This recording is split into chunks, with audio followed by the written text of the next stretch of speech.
പ്രിയപ്പെട്ട കുട്ടികളെ, എല്ലാവർക്കും സുഖം തന്നെയല്ലേ? എല്ലാവരും സുരക്ഷിതരായിരിക്കുന്നില്ലേ? കെമിസ്ട്രിയുടെ മറ്റൊരു ക്ലാസ്സിലേക്ക് നിങ്ങൾക്ക് എല്ലാവർക്കും സ്വാഗതം. അപ്പോ കഴിഞ്ഞ ക്ലാസ്സിൽ നമ്മൾ എന്തൊക്കെയാണ് പഠിച്ചത്? എന്തിനെ കുറിച്ചാണ് പഠിച്ചത്? രാസബന്ധനം അല്ലെ?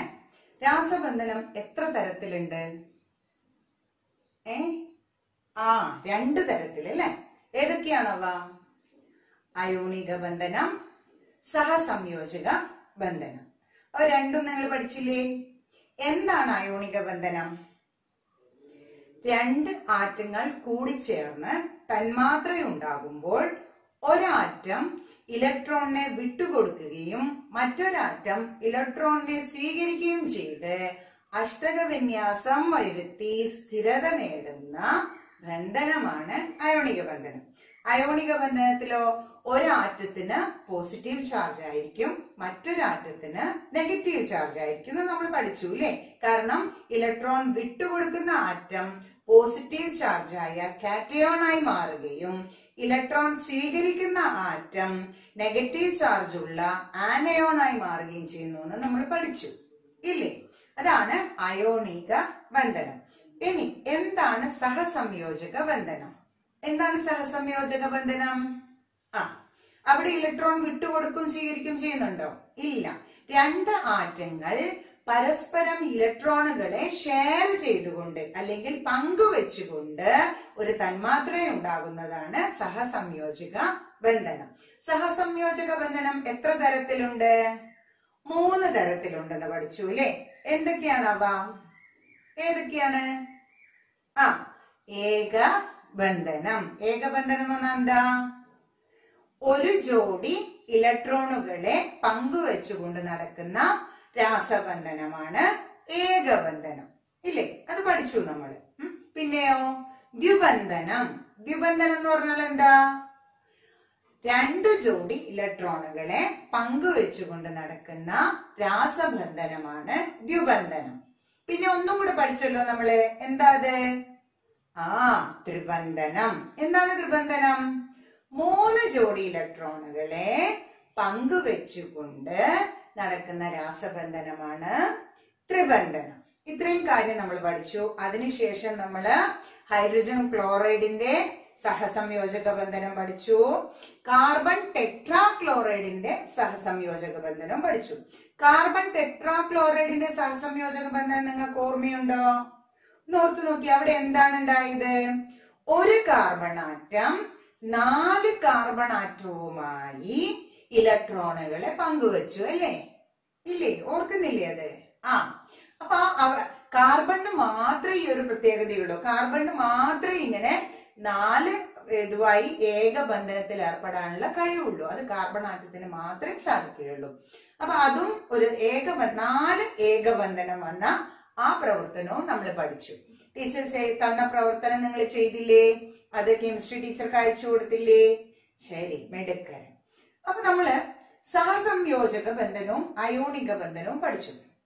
അയോണിക ബന്ധനത്തിൽ നമുക്കറിയാം, ഒരു പോസിറ്റീവ് ചാർജുള്ള അയോണും ഒരു നെഗറ്റീവ് ചാർജുള്ള അയോണുമാണ് കൂടിച്ചേരുന്നത്.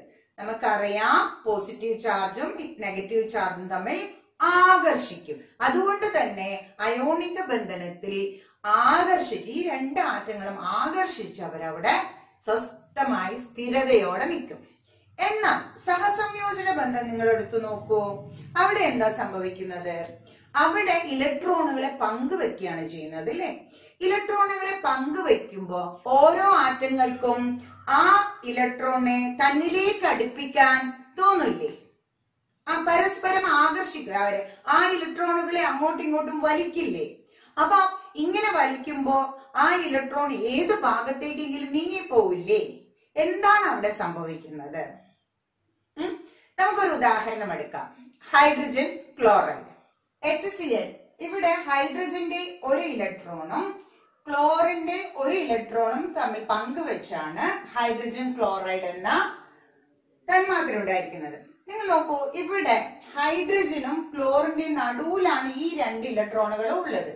സ്വാഭാവികമായിട്ടും ഹൈഡ്രജന്റെ ന്യൂക്ലിയസ് ഈ ഇലക്ട്രോണിനെ ഇങ്ങോട്ട് വലിക്കില്ലേ? ഹൈഡ്രജന്റെ ഭാഗത്തേക്ക് വലിക്കും.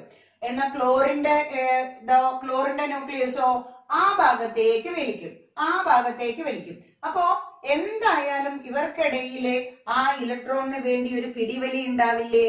അപ്പൊ ആരായിരിക്കും ആ ഇലക്ട്രോണിനെ കൂടുതൽ വലിക്കുക? ആരായിരിക്കും കുറച്ച് അതിനെ വിട്ടുകൊടുക്കുക? അതിന് പറയുന്ന പേരാണ് ഇലക്ട്രോനെഗറ്റിവിറ്റി. അതായത് സഹസംയോജക തന്മാത്രയിൽ ഈ ആറ്റങ്ങളുടെ ആകർഷണം ആ ആറ്റങ്ങളുടെ ഇലക്ട്രോനെഗറ്റിവിറ്റിയെ ആശ്രയിച്ചിരിക്കും. ഉദാഹരണത്തിന് ഏതു മൂലകത്തിനാണോ ഇലക്ട്രോനെഗറ്റിവിറ്റി കൂടുതൽ ആ ഭാഗത്തേക്ക് എന്ത് ചെയ്യും?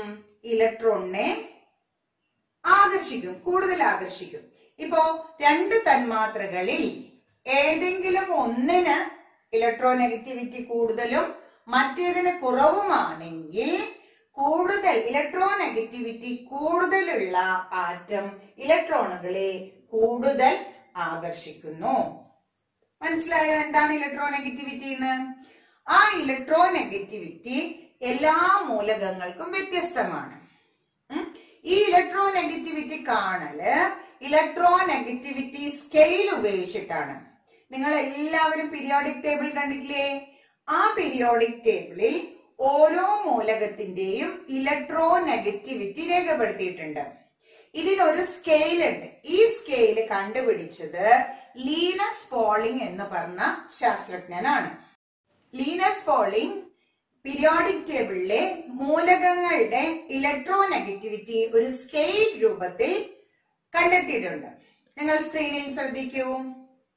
അവിടെ നമ്മൾക്ക് എല്ലാ മൂലകങ്ങളുടെയും പീരിയോഡിക് ടേബിൾ കാണാം അല്ലെ?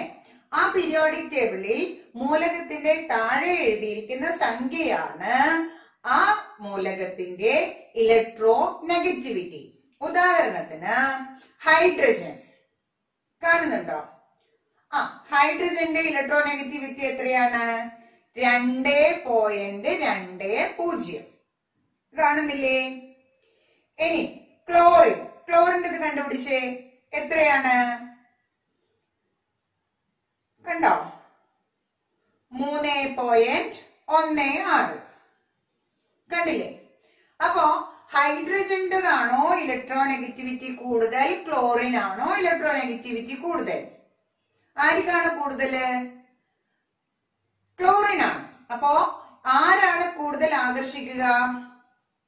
ക്ലോറിൻ ആണ് ഇലക്ട്രോണിനെ കൂടുതൽ ആകർഷിക്കുക. അങ്ങനെ നമുക്ക് ഈ സ്കെയിൽ ഉപയോഗിച്ച് ഏതൊരു തന്മാത്രയുടെയും ഇലക്ട്രോനെഗറ്റിവിറ്റി നമുക്ക് കണ്ടെത്താൻ പറ്റും. അപ്പോ ഒരു തന്മാത്രയിലെ ഇലക്ട്രോനെഗറ്റിവിറ്റിക്ക് അനുസരിച്ച് നമ്മൾക്ക് ആ തന്മാത്രയിൽ ഉണ്ടായിരിക്കുന്നത് സഹസംയോജക ബന്ധമാണോ അയോണിക ബന്ധമാണെന്നോ കണ്ടെത്താം. അത് എങ്ങനെയാണെന്നല്ലേ? ഇപ്പോ HCl എന്ന് നമുക്ക് ഉദാഹരണത്തിന് എടുക്കാം. ഹൈഡ്രജനും ക്ലോറിനും. ഹൈഡ്രജന്റെ ഇലക്ട്രോനെഗറ്റിവിറ്റി എത്രയാണ്? 2.20. ക്ലോറിന്റെതോ 3.16. അപ്പോ ഈ രണ്ട് ഇലക്ട്രോനെഗറ്റിവിറ്റി തമ്മിലുള്ള വ്യത്യാസം അതെങ്ങനെയാ കാണുക? 3.16 നിന്ന് 2.20 കുറക്കണം. അപ്പൊ എത്രയായിരിക്കും? 0.96 അല്ലെ? അപ്പൊ അതൊരു സഹസംയോജക ബന്ധമാണ്. എങ്ങനെയാണെന്നല്ലേ? ഈ ഒരു തന്മാത്രയിലുള്ള രണ്ട് ആറ്റങ്ങളുടെയും ഇലക്ട്രോനെഗറ്റിവിറ്റി തമ്മിലുള്ള വ്യത്യാസം എന്ന് പറഞ്ഞാല് വലുതെന്ന് ചെറുതായി രണ്ടും തമ്മിലുള്ള വ്യത്യാസം കാണാം. വലിയ സംഖ്യയിൽ നിന്ന് ചെറിയ സംഖ്യ കുറയ്ക്കുക. ആ കിട്ടുന്നത് 1.7 കൂടുതലാണെങ്കിൽ അത് അയോണിക ബന്ധനമായിരിക്കും. 1.7 കൂടുതലാണെങ്കിൽ അയോണിക ബന്ധനം. ഇനി അത് 1.7 അതിനേക്കാൾ താഴെയോ ആണെങ്കിൽ കുറവോ ആണെങ്കിൽ അത് സഹസംയോജക ബന്ധനമായിരിക്കും. മനസ്സിലായോ എല്ലാവർക്കും? എങ്ങനെയാ കണ്ടുപിടിക്കുക? ഒരു തന്മാത്രയിലെ രണ്ട് മൂലകങ്ങൾ എടുക്കുക.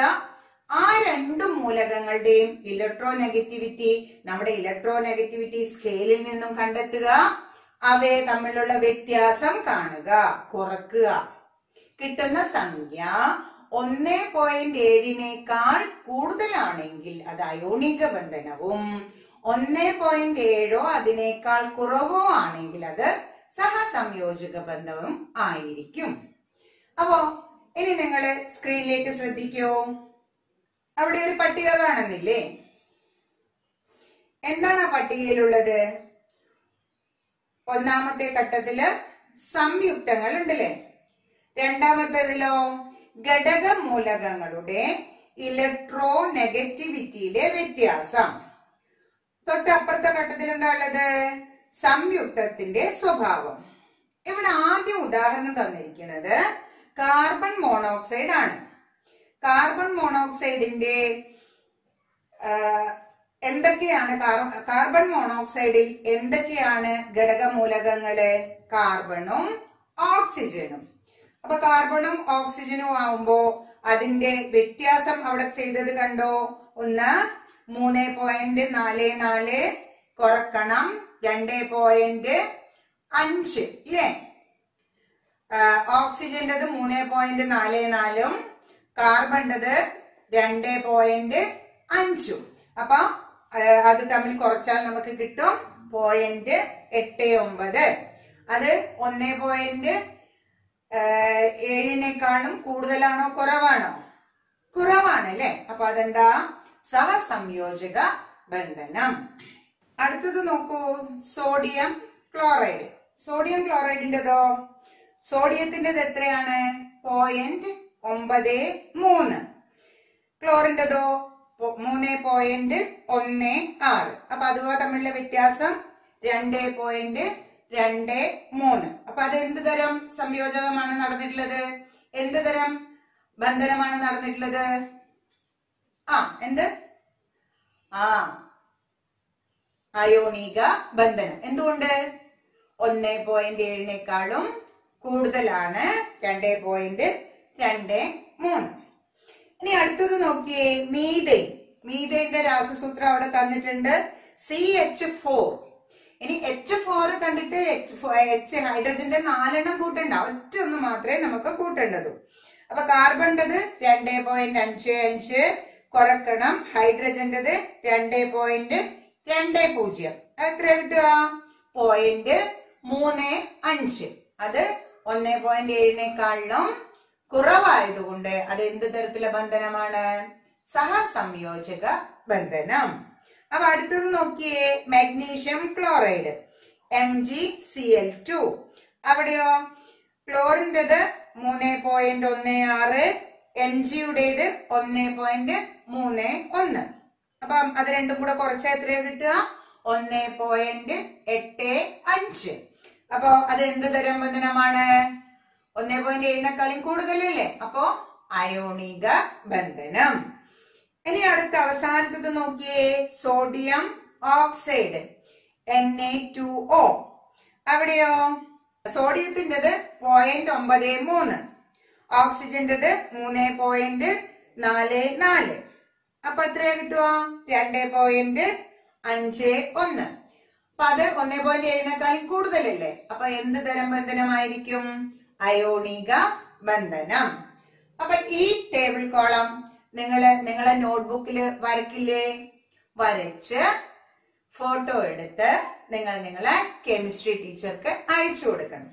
ഇനി രക്ഷിതാക്കളുടെ സഹായത്തോടുകൂടെ ചെയ്യാനൊരു പ്രവർത്തനം, നിങ്ങള് പോളാരിറ്റി സ്കെയില് നമ്മുടെ ടെക്സ്റ്റ് ബുക്കിലുണ്ട്, അതെടുത്തിട്ട് കുട്ടിയോട് ഓരോ പ്രതീകം പറയുക.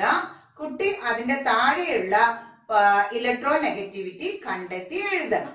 അപ്പൊ രക്ഷിതാക്കളുടെ സഹായത്തോടുകൂടെ ആ പ്രവർത്തനം നിങ്ങൾ ചെയ്യില്ലേ?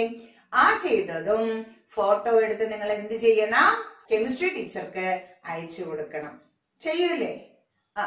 അപ്പൊ നമുക്ക് ഇലക്ട്രോ നെഗറ്റിവിറ്റി കണ്ടുപിടിക്കാൻ നമ്മൾ പഠിച്ചു അല്ലേ? ഇലക്ട്രോ നെഗറ്റിവിറ്റി അറിഞ്ഞാൽ ഒരു തന്മാത്രയിലെ കൂടിച്ചേരുന്ന ആറ്റങ്ങളുടെ ഇലക്ട്രോ നെഗറ്റിവിറ്റി അറിഞ്ഞാൽ അവ തമ്മിൽ കൂടിച്ചേരുമ്പോൾ ഉണ്ടാകുന്ന ബന്ധനം ഏതാണെന്ന് കണ്ടെത്താൻ നമ്മൾ പഠിച്ചു അല്ലെ? എങ്ങനെയാ? അവ തമ്മിലുള്ള വ്യത്യാസം കണ്ടെത്തുക. ആ വ്യത്യാസം, അതായത് അതിൽ ഒന്നിൽ നിന്ന് മറ്റൊന്ന് കുറച്ചാൽ കിട്ടുന്ന സംഖ്യ 1.7നേക്കാൾ കൂടുതലാണെങ്കിൽ അത് അയോണിക ബന്ധനവും 1.7നേക്കാൾ കുറവാണെങ്കിൽ അത് സഹസംയോജക ബന്ധനവും ആയിരിക്കും. അപ്പോ എന്താണ് ഇലക്ട്രോനെഗറ്റിവിറ്റി? എന്താണ് ഇലക്ട്രോനെഗറ്റിവിറ്റി?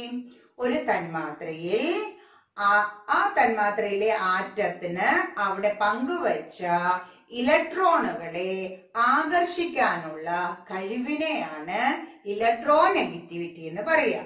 അപ്പോ നമ്മൾ പറഞ്ഞു വ്യത്യസ്ത ആറ്റങ്ങൾ ചേർന്നിട്ട് തന്മാത്ര ഉണ്ടാകുമ്പോ ഇലക്ട്രോനെഗറ്റിവിറ്റി കൂടിയ ആറ്റം ഇലക്ട്രോണിനെ ആകർഷിക്കുന്നു. എന്നാൽ മൂലക തന്മാത്രകൾ, എന്താ മൂലക തന്മാത്രകൾ എന്ന് പറഞ്ഞാല് നമ്മൾ പഠിച്ചു. മൂലകങ്ങൾ എന്ന് പറഞ്ഞാല് ഒരേ ആറ്റങ്ങൾ ചേർന്നിട്ടുണ്ടാകുന്ന തന്മാത്രയാണ് മൂലകങ്ങൾ എന്ന് പറയുന്നത് അല്ലെ? മൂലകങ്ങൾ നമ്മൾ പഠിച്ചതല്ലേ?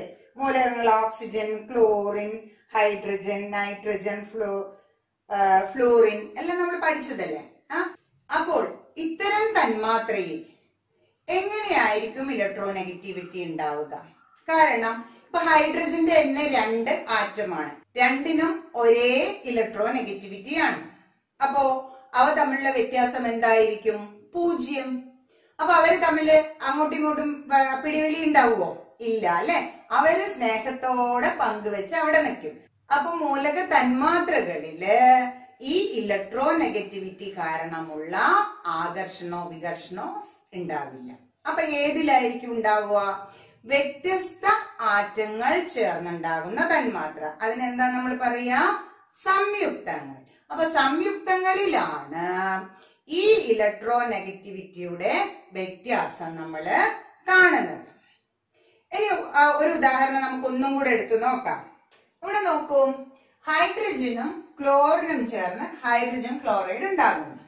നമ്മളിവിടെ പഠിച്ചു ഹൈഡ്രജന്റെ ഇലക്ട്രോനെഗറ്റിവിറ്റി 2.20 ആണ്. ക്ലോറിന്റെതോ 3.16. അപ്പൊ ഇവിടെ ആരായിരിക്കും ഇലക്ട്രോണുകളെ കൂടുതൽ ആകർഷിക്കുക? നമുക്കറിയാം ക്ലോറിൻ അല്ലെ? ക്ലോറിനല്ലേ ഇലക്ട്രോനെഗറ്റിവിറ്റി കൂടുക. അപ്പോ ക്ലോറിന് ഒരു ചെറിയ നെഗറ്റീവ് ചാർജും ഹൈഡ്രജന് ഒരു ചെറിയ പോസിറ്റീവ് ചാർജും ഉണ്ടാകുന്നു. ഇങ്ങനെ ഇലക്ട്രോനെഗറ്റിവിറ്റിയുള്ള വ്യത്യാസം മൂലം അതിലുണ്ടാകുന്ന ആറ്റങ്ങൾക്കുണ്ടാകുന്ന ചാർജിനെയാണ് നമ്മള് പൊളാരിറ്റി അല്ലെങ്കിൽ പോളാർ സ്വഭാവം എന്ന് പറയുന്നത്. അപ്പൊ ഹൈഡ്രജൻ ക്ലോറൈഡില് ക്ലോറിന്റെ ന്യൂക്ലിയസ് ഈ കാണുന്ന ഇലക്ട്രോണിനെ ക്ലോറിന്റെ ഭാഗത്തേക്ക് ആകർഷിക്കുന്നു. പക്ഷെ അതിനായിരിക്കും കൂടുതൽ ആകർഷണം. അപ്പൊ ക്ലോറിന് എന്താ വരിക? ഒരു ചെറിയ നെഗറ്റീവ് ചാർജ് വരും. അതുപോലെ ഹൈഡ്രജൻ അപ്പൊ എന്താവും? ഹൈഡ്രജന്റെ ഇലക്ട്രോൺ അങ്ങോട്ട് മെല്ലെ നീങ്ങില്ലേ? അപ്പൊ ഹൈഡ്രജന് ഒരു ചെറിയ പോസിറ്റീവ് ചാർജും ഉണ്ടാകുന്നു. ഇതാണ് അയോണുകളുടെ പോളാർ സ്വഭാവം. അതിനെ എങ്ങനെയാണ് നമ്മൾ എഴുതുക? നമ്മൾ ഇങ്ങനെയാണ് എഴുതുക. ഹൈഡ്രജന്റെ മേലെ ഈ എഴുതുന്ന ചിഹ്നത്തിനെ നമ്മള് ഡെൽറ്റ എന്ന് പറയുന്നു. Delta positive. കണ്ട, ഹൈഡ്രജന് ഒരു ഡെൽറ്റ പോസിറ്റീവ് ചാർജും ക്ലോറിന് ഒരു ഡെൽറ്റ നെഗറ്റീവ് ചാർജുമാണ് ഉള്ളത്. അപ്പൊ ഇങ്ങനെയാണ് നമ്മൾ ഇത് സൂചിപ്പിക്കുക. ഇതിനെന്താ പറയുക? നമ്മള് ഡെൽറ്റ പോസിറ്റീവ്, ഡെൽറ്റ നെഗറ്റീവ്. എന്തുകൊണ്ടാണ് ഹൈഡ്രജന് ഡെൽറ്റ പോസിറ്റീവ് ആയത്? ക്ലോറിനേക്കാൾ ഇലക്ട്രോനെഗറ്റിവിറ്റി കുറവായതുകൊണ്ടാണ് ഹൈഡ്രജന് പോസിറ്റീവ് വന്നത്. കാരണം ക്ലോറിൻ ഈ പങ്കുവെക്കുന്ന ഇലക്ട്രോണുകളെ അങ്ങോട്ടേക്ക് ആകർഷിക്കും. അപ്പൊ ക്ലോറിൻ എന്തുകൊണ്ടാണ് നെഗറ്റീവ് വന്നത്? ക്ലോറിന് ഇലക്ട്രോനെഗറ്റിവിറ്റി കൂടുതലായതുകൊണ്ട് ഈ ക്ലോറിൻ എന്ത് ചെയ്യും? ഈ ഇലക്ട്രോണിനെ അങ്ങോട്ടേക്ക് ആകർഷിക്കും. ക്ലോറിന്റെ ന്യൂക്ലിയസ് അങ്ങോട്ടേക്ക് ആകർഷിക്കും. അതുകൊണ്ട് ക്ലോറിന് ഡെൽറ്റ നെഗറ്റീവ് ചാർജുമാണ് ലഭിച്ചത്. അപ്പൊ എന്താണ് പോളാർ സ്വഭാവം എന്ന് മനസ്സിലായില്ലേ? ഒരു സംയുക്തത്തിൽ 2 വ്യത്യസ്ത ഇലക്ട്രോനെഗറ്റിവിറ്റിയുള്ള ആറ്റങ്ങൾ ചേർന്ന് തന്മാത്ര ഉണ്ടാകുമ്പോൾ ഇലക്ട്രോനെഗറ്റിവിറ്റി കൂടിയ ആറ്റം ഈ പങ്കുവച്ച ഇലക്ട്രോണുകളെ ആ ആറ്റത്തിലേക്ക് ആകർഷിക്കുന്നു. അതുകൊണ്ട് ആ ആറ്റങ്ങൾക്ക് ഒരു നെഗറ്റീവ് ചാർജും മറ്റേ ആറ്റത്തിന് ഒരു ചെറിയ പോസിറ്റീവ് ചാർജും ഉണ്ടാകുന്നു. ഇതാണ് ആറ്റങ്ങളുടെ പോളാർ സ്വഭാവം. ഇത്തരത്തിൽ ഭാഗികമായി ചാർജുള്ള ആറ്റങ്ങൾ ചേർന്നുണ്ടാകുന്ന സംയുക്തങ്ങളെ പോളാർ സംയുക്തങ്ങൾ എന്താണ് പറയുന്നത്? എന്താണ് പോളാർ സംയുക്തങ്ങൾ?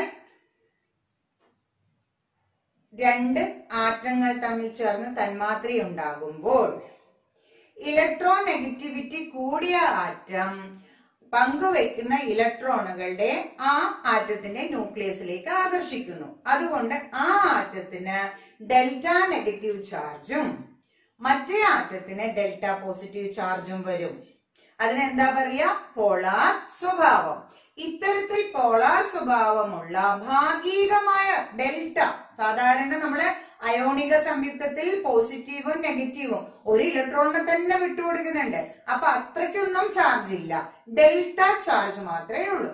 അപ്പൊ ഭാഗികമായി ഇത്തരത്തിൽ ചാർജ് ഉള്ള ആറ്റങ്ങൾ ചേർന്നുണ്ടാകുന്ന സംയുക്തങ്ങളെ പോളാർ സംയുക്തങ്ങൾ എന്ന് പറയുന്നു. പോളാർ സംയുക്തങ്ങൾക്ക് ഉദാഹരണമാണ് ഹൈഡ്രജൻ ഫ്ലൂറൈഡ്, ഹൈഡ്രജൻ ബ്രോമൈഡ്, ജലം H2O. ഇവയൊക്കെ പോളാർ സംയുക്തങ്ങൾക്ക് ഉദാഹരണമാണ്. അപ്പൊ നമ്മള് എന്തൊക്കെ പഠിച്ചു? നമ്മള് സഹസംയോജക ബന്ധനത്തില് എന്താണ് ഇലക്ട്രോൺ നെഗറ്റിവിറ്റി എന്ന് പഠിച്ചു. എന്താണ് ഇലക്ട്രോൺ നെഗറ്റിവിറ്റി? ഒരാറ്റത്തിന് സഹസംയോജക ബന്ധനത്തിൽ പങ്കുവെക്കുന്ന ഇലക്ട്രോണുകളെ അതിന്റെ ന്യൂക്ലിയസിലേക്ക് ആകർഷിക്കുവാനുള്ള കഴിവാണ് ഇലക്ട്രോ നെഗറ്റിവിറ്റി.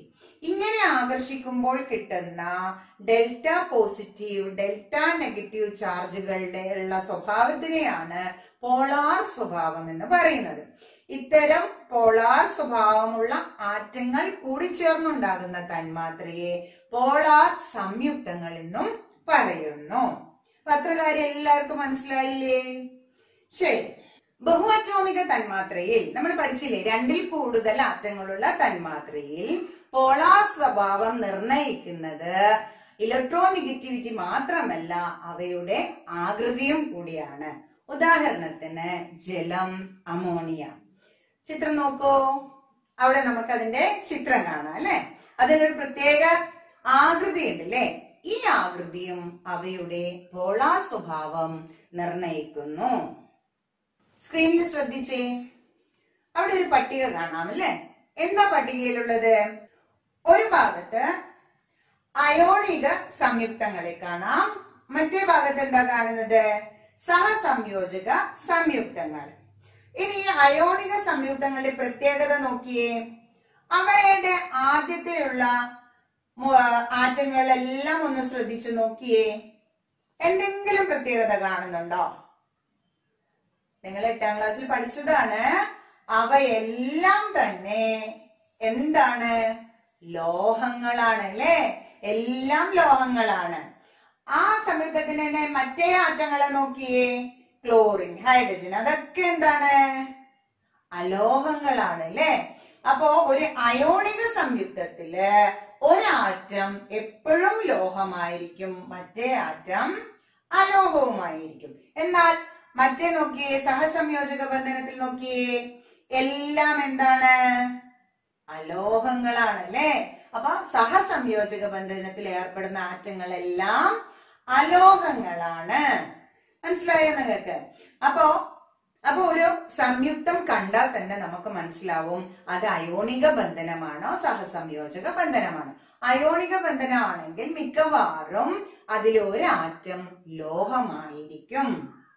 ഒരു ലോഹവും ഒരു അലോഹവും കൂടി ചേർന്നുണ്ടാവുന്ന സംയുക്തങ്ങളാണ് അയോണിക സംയുക്തങ്ങൾ. എന്നാൽ സഹസംയോജന ബന്ധനത്തിൽ മിക്കവാറും എല്ലാ ആറ്റങ്ങളും എന്തായിരിക്കും? അലോഹങ്ങൾ ആയിരിക്കും. അത് ഈ രണ്ട് ബന്ധനങ്ങൾ എങ്ങനെയാണെന്ന് കണ്ടുപിടിക്കാനുള്ള ഒരു വഴിയാണ്. ഇനി നമ്മൾക്ക് ഈ അയോണിക സംയുക്തങ്ങളും സഹസംയോജക സംയുക്തങ്ങളും തമ്മിലുള്ള ഒരു താരതമ്യ പഠനം നടത്തിയാലോ? സ്ക്രീനിൽ ശ്രദ്ധിച്ചേ. സ്ക്രീനിൽ ഒരു പട്ടിക കാണുന്നില്ലേ? കാണുന്നുണ്ട് അല്ലെ? എന്തൊക്കെയാണ് അവിടെ കാണുന്നത്? ഗുണങ്ങൾ, അയോണിക സംയുക്തം, സഹസംയോജക സംയുക്തം. അതിൽ ആദ്യത്തേത് എന്താ? അവസ്ഥ. അപ്പൊ അയോണിക സംയുക്തങ്ങളെല്ലാം ഖരാവസ്ഥയിലായിരിക്കും. കാണുന്നുണ്ട് അവിടെ? ഖരം. എന്നാൽ സഹസംയോജക സംയുക്തങ്ങളോ അവ 3 അവസ്ഥകളിലും കാണുന്നു. ഏതൊക്കെ? ഖരം, ദ്രാവകം, വാതകം എന്നീ 3 അവസ്ഥകളിലും കാണപ്പെടുന്നു. ഇനി നോക്ക്, ജലത്തിലെ ലേയത്വം, അതായത് വെള്ളത്തിൽ എത്രമാത്രം അലിഞ്ഞു ചേരും. വെള്ളത്തിൽ അലിഞ്ഞു ചേരുന്നതിനെയല്ലേ ലേയത്വം എന്ന് പറയുന്നത്. വെള്ളത്തിൽ എത്രമാത്രം അലിഞ്ഞു ചേരും. അപ്പോ അയോണിക സംയുക്തങ്ങളെല്ലാം തന്നെ ജലത്തിൽ ലയിക്കുന്നു. എല്ലാം ജലത്തിലെ ലയിക്കും.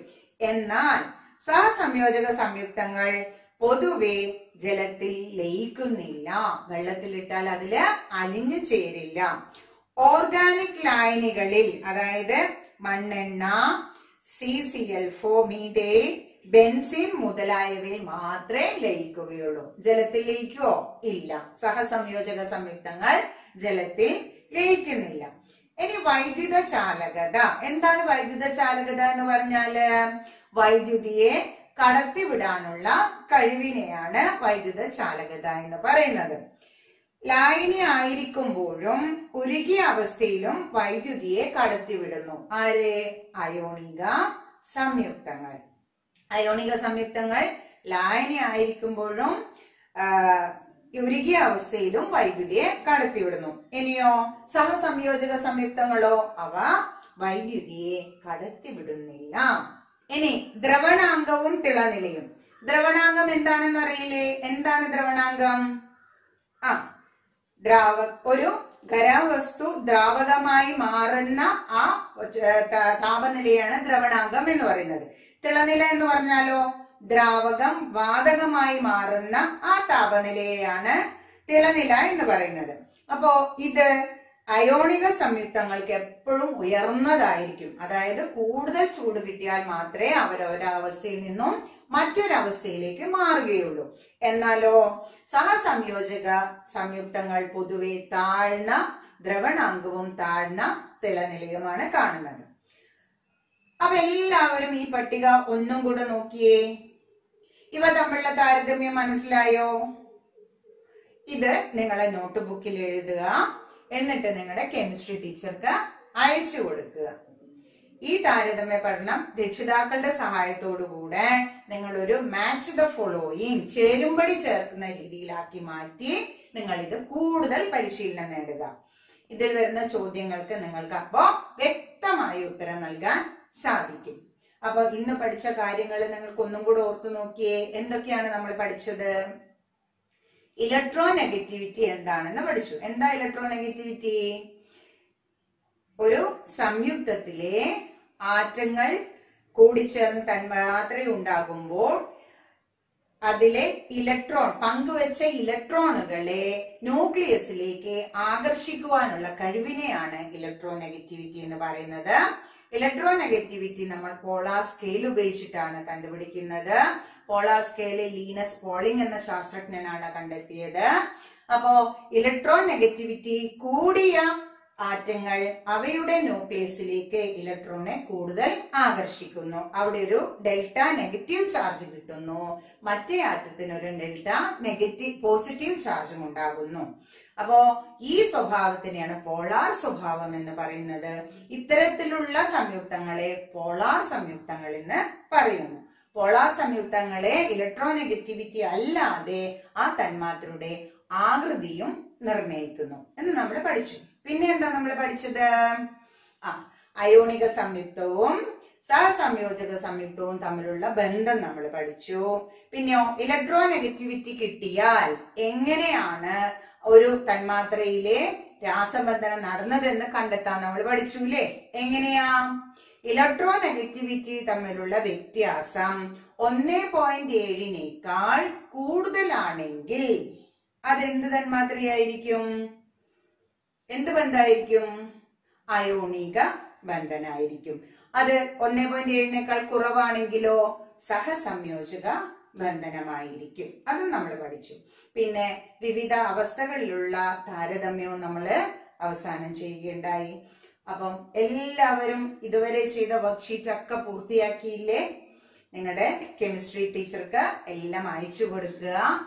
അപ്പം വീണ്ടും കുറച്ച് കാര്യങ്ങളുമായി അടുത്ത ക്ലാസ്സിൽ കാണുന്നവരെ ബൈ.